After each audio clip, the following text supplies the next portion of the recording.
Bienvenue à vous dans cette nouvelle vidéo d'actualité auto, la première du week-end. Nous sommes le 6 septembre 2025 et nous avons beaucoup de pain sur la planche puisque nous allons parler de beaucoup de sujets aujourd'hui. On va déjà parler du nouveau coup bas de la part de l'État français envers l'automobile et les constructeurs, avec une réforme de la fiscalité concernant les LOA qui risque d'avoir un gros impact à la baisse sur les immatriculations de voitures neuves. On va également parler de la transmission manuelle qui est en train de disparaître alors qu'elle a encore de nombreux avantages comparés aux boîtes automatiques. Et puis pour terminer, à l'approche de l'ouverture des discussions au sein de la Commission européenne sur l'avenir automobile européen, qui doit commencer le 12 septembre 2025, les trois plus grands fabricants de batteries européennes tirent la sonnette d'alarme sur l'état de santé de la filière européenne de la batterie de voitures électriques et réclament toujours plus de subventions sans qui elle pourrait tout simplement mettre la clé sous la porte. Ce sont les sujets du jour, j'espère bien sûr que cette vidéo vous intéressera. Si c'est le cas, je compte sur vous pour le montrer comme d'habitude en laissant un like, en vous abonnant pour les prochaines vidéos et en laissant un petit commentaire. Avant d'attaquer les gros sujets de la vidéo du jour, je vous rajoute un petit sujet au passage. Ça y est, la Fiat Grande Panda entièrement thermique est enfin disponible. Les commandes sont ouvertes depuis le 3 septembre. Sous le capot, on va retrouver le fameux 1,2 litre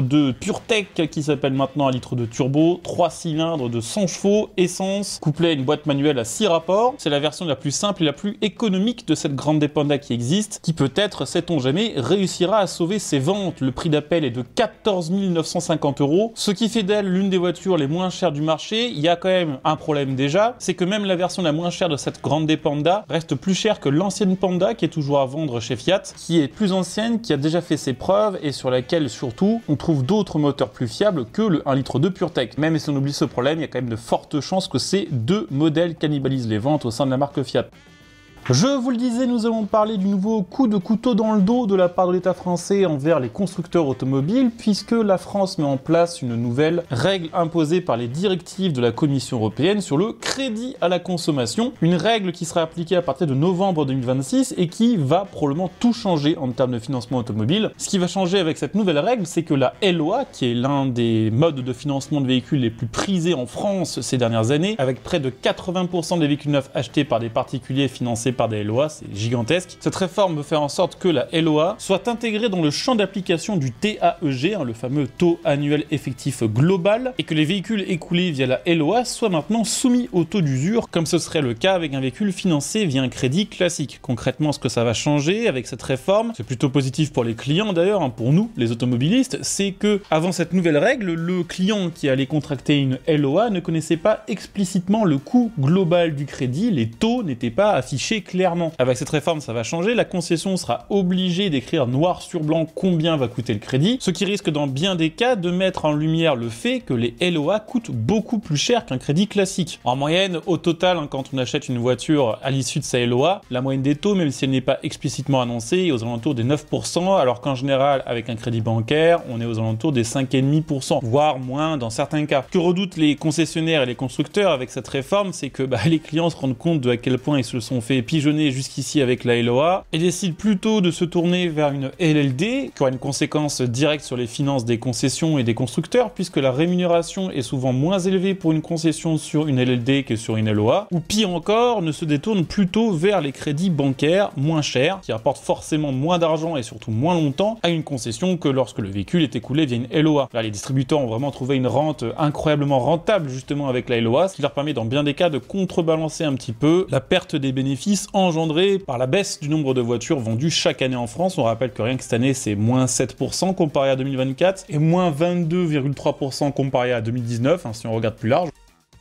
Autre changement avec cette réforme, le taux d'usure, comme je vous le disais, qui sera maintenant appliqué sur un financement par LOA, qui font que les organismes de financement de LOA ne pourront plus proposer de crédits dont les taux seront supérieurs à ceux fixés par ce fameux taux d'usure. Si on prend mon petit exemple avec la moyenne qui est actuellement à peu près de 9% sur une LOA, si le taux d'usure sur un véhicule est fixé à 8%, alors la concession sera obligée de baisser les loyers ou de réduire les frais pour rester sous le plafond fixé, donc 8%. C'est une réforme assez positive pour les clients, mais c'est quand même assez négatif globalement pour les distributeurs qui ne vont plus pouvoir faire n'importe quoi avec les taux et avec les financements en LOA.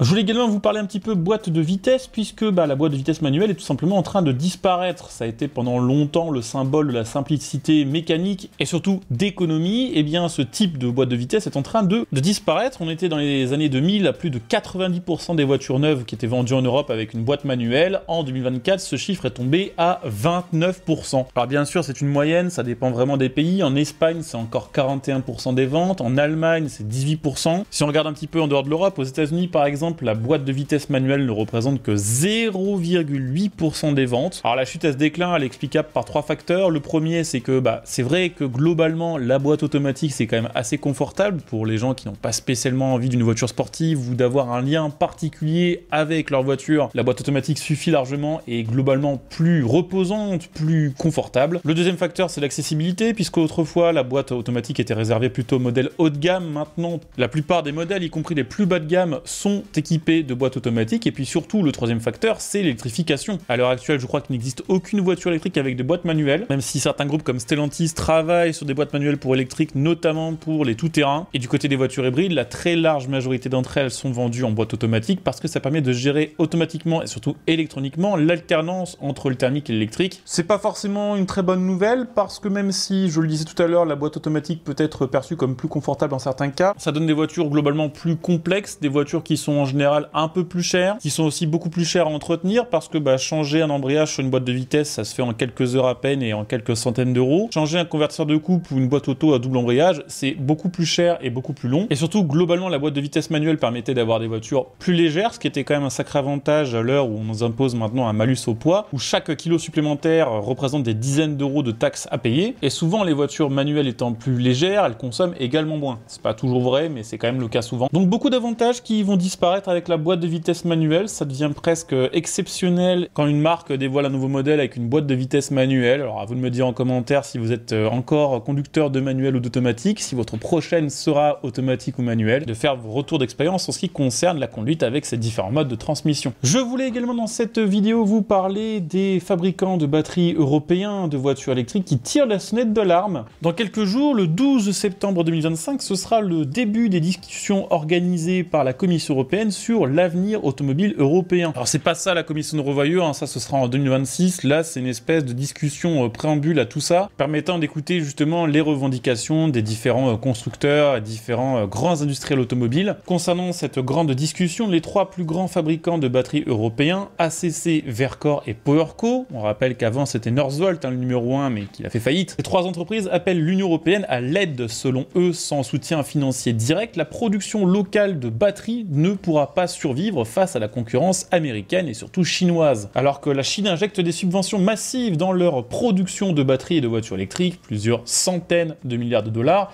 les acteurs européens, encore en phase de montée en puissance, redoutent d'être, je cite le courrier de l'ACC, marginalisés. C'est en réalité déjà le cas, puisque 99% des batteries que vous retrouvez sur vos voitures électriques sont fabriquées de toute façon en dehors de l'Europe. Donc 1%, on ne peut pas dire que ce soit vraiment autre chose que marginalisé. Les industriels réclament maintenant donc plusieurs milliards d'euros de subventions, d'aides directes. L'Alliance européenne des batteries, qui fédère plus de 700 entreprises de la filière, propose un mécanisme de soutien financé par l'Union européenne. Il demande 1 milliard d'euros pour la phase de démarrage, 1,8 milliard d'euros pour les 3 premières années de production et des financements additionnels entre 2028 et 2030 pour assurer la compétitivité. L'objectif de tout ça, c'est d'atteindre en 2027 90 gigawattheures de production, soit l'équivalent de 1,2 million de voitures électriques. C'est déjà un plan qui a l'air un peu foireux parce que à l'heure où les industriels européens se battent pour avoir plus de financement, pour faire leurs usines de batteries LFP ou NMC, de toute façon les Chinois sont déjà en train de produire des batteries solides ou semi-solides, et certains industriels chinois comme CATL sont déjà en train de les implémenter sur des voitures en production en grande série. Donc même si les grands industriels européens arrivaient à être opérationnels en 2027, de toute façon les batteries qui seraient produites ici seraient déjà totalement dépassées par celles produites par la concurrence chinoise. D'après l'Alliance européenne des batteries, ce qui est redouté, c'est surtout une délocalisation d'un marché annuel estimé à 250 milliards d'euros, avec à la clé une perte stratégique pour toute l'industrie automobile ville européenne. On peut pas vraiment parler de perte, sachant que comme ils l'expliquent très bien eux-mêmes, 99% des batteries sont déjà fabriquées en dehors de l'Europe. On verra bien ce que ça va donner. Ce qui est sûr, c'est que globalement, l'industrie du tout électrique en Europe, elle est très compliquée à mettre en place, que ce soit la production ou que ce soit le recyclage. Ce qui est sûr aussi, c'est que dans tous les cas, on va tous devoir participer à la cagnotte de la batterie de la voiture électrique, qu'on le veuille ou non. Il y a nos impôts qui vont être redistribués par la Commission européenne pour financer une technologie et des industriels qui, de toute façon, ont d'ores et déjà 15 ans de retard sur la technologie chinoise. Donc ça s'annonce quand même pas très bien, cette histoire de batterie de voiture électrique. On verra ce que ça va donner après les conclusions de la Commission donc du 12 septembre 2025. Donc n'hésitez pas à bien vous abonner pour être tout simplement notifié des prochaines vidéos sur ces sujets-là. Pensez bien sûr à laisser un petit like pour le référencement. N'hésitez pas à laisser un petit commentaire. N'hésitez pas aussi à venir me follow sur TikTok, sur lequel je fais régulièrement de l'actualité auto en format court. On se retrouve dès demain pour la vidéo du dimanche. Bonne journée à tous, ciao!